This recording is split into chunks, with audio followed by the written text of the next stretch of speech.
20-minute red cards, folks. Are they a good idea or bad idea? World Rugby is going to be discussing this topic in May when they get together to talk about potential rule changes. Let's go through what exactly the 20-minute red cards are. What are some kind of famous examples we've seen of red cards in relatively recent times? And you guys can let us know your thoughts. There's certainly been a few games where red cards have been pretty prominent. Now, I don't want to say that red cards spoil the game, absolutely, because I've seen some cracking games where teams have got a red card and still managed to get a win. I wear the Sharks gear because historically, I remember way back in the day when the Beast was playing for them, they went down to Christchurch in Super Rugby, got a red card really early on, I seem to remember, and still won the game. It was a cracking performance. It was legendary. The Lions just recently in the URC went to Connacht, got a red card in the first half and still managed to win the game. So it's certainly not a guaranteed loss if you get a red card, but it certainly doesn't make your job any easier. 3 of the finals, relatively recently that I can remember, which had red cards. 2017 Super Rugby final, Lions hosting the Crusaders. Quokka Smith gets a first half red card for basically taking a man out in the air, not allowing him to land safely. He gets red carded, and I think it was like the 38th minute. So he has to miss just over half the game. The Lions are down to 14 men for the remainder of that game. 2021 Women's Rugby World Cup final played in 2022. England against New Zealand.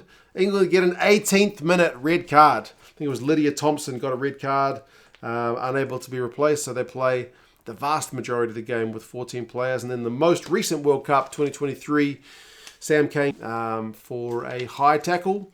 And All Blacks play the remainder of that game. 29-minute red card, 27 for Sam Cane. Play the majority of the game, more than half the game, with 14 players. So that's the way that the law currently works at test level. You get a red, you're down to 14 for the rest of the game, no matter how long the rest of the game goes. It could be 1 minute, it could be 79 minutes. That's the way it goes. If it's a 20-minute red card, some people are under the mistaken impression that the player gets to return, which is incorrect. We have this law in Super Rugby. If you get red carded, you are gone. You are done for the day. You hit the showers because you're done. However, after 20 minutes, you can be replaced. So it's different from a yellow card, and that yellow carded players get to return. Red carded players are gone. So if you take the Sam Cane example, Dalton Papali'i would have been able to come on after 20 minutes, and then it'd be back to 15 on 15, which I think is the main positive about 20-minute red cards, is the 15 v 15. And also, I guess, it's kind of more time fair. Now, what do I mean by time fair? I mean time fair in that the severity of the punishment under the current red card rules just means the earlier you get the red card, the more severe the punishment. There's not really any other rules in rugby that work that way, I think. Like a try is not worth more in the first minute compared to the 79th minute, but a red card is certainly a lot more severe if you get one in the first 10 compared to the last 10, when it's not really going to make that much of a difference, right? It's like more like getting a yellow card at the end of the game. So 20-minute red cards, I would say, at least kind of even out the time penalty factor. So a red card in the first minute is no worse than a red card in the 60th minute. Obviously, the last 10 is always going to be kind of that kind of grey area also. But yeah, 15 on 15, I feel like most people like to see 15 on 15 rugby. And the idea that the penalty time is kind of more time fair, I feel like those are the kind of positive factors. Now, the negative factors that people often tend to talk about, and it's a big one in rugby, is player safety, if you can read my handwriting. Basically, the red cards keep players safe from egregious foul play. So they kind of act as kind of a deterrent. So you maybe, arguably, are losing the safety factor if you only have a 20-minute red card. Now, personally, I don't really buy into this argument about the deterrence thing, because I don't think time off the field is the kind of main way to change behaviors, like in game time, if you know what I mean. I feel like there are other deterrents to change behavior, and I feel like most of the red cards we see these days are accidental anyway. So there's not really that much of a deterrent. I mean, I guess changing coaching behavior more than anything, changing guys' technique. But like I said, a lot of the 3 red cards I mentioned from those finals, Sam Cane is just too upright, needs to get better technique, but not intentional. The Lydia Thompson one, too upright, kind of quick change of direction, not really intentional. Quacker Smith just found himself at the wrong place at the wrong time. He needed to get out of the way and let the guy land safely, but he wasn't trying to take out David Havili in the air. None of these were like, targeting the opposition star player and trying to break their neck kind of thing, trying to win the game by some foul play. I don't think many red cards we see these days are for those kind of absolutely intentional punching, eye gouging kind of foul play, which is mainly what red cards were set up there to stop.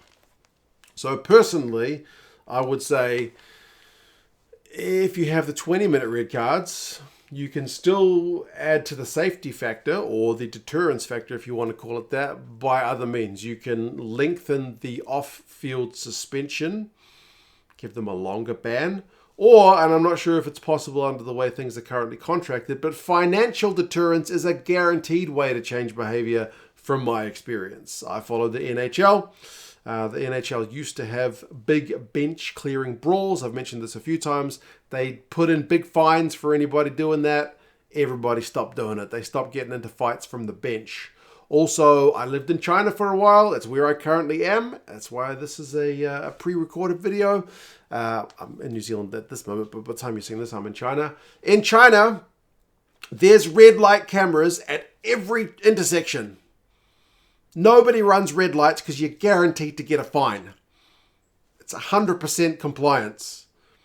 You're going to get a fine if you run a red light. Here in New Zealand, people run red lights all the time because there's very few red light cameras and very few traffic cops going to stop you from doing it. So it's more like the honesty system. So if you can fine players for putting in high tackles, I'm sure they will change their behavior. But like I said, most of the high tackles and whatnot, I feel like are accidental anyway. So yes, I get the argument about player safety and how it's important, but I don't like the fact that a first-minute red card is different from a 60th minute red card, even if it's the same tackle. You know what I mean? You put in a high shot in the first minute, you put in a high shot in the 69th minute or whatever, the punishment is kind of vastly different in the impact on the game, which I don't like. I don't feel like that's a balanced way because, as I said, there's nothing else in the game which is so kind of time dependent.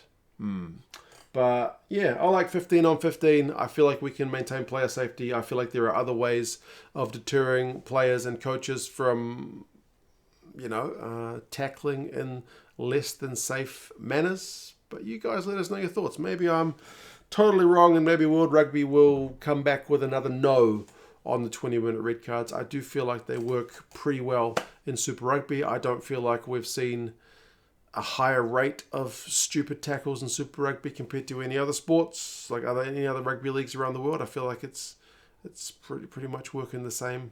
Just we get to have 15 on 15 in those events where there are red card incidents. But anyway, you guys let us know your thoughts. Any other positives and negatives you can think of about the 20-minute red card system. And I'll talk to you guys again soon. See you later.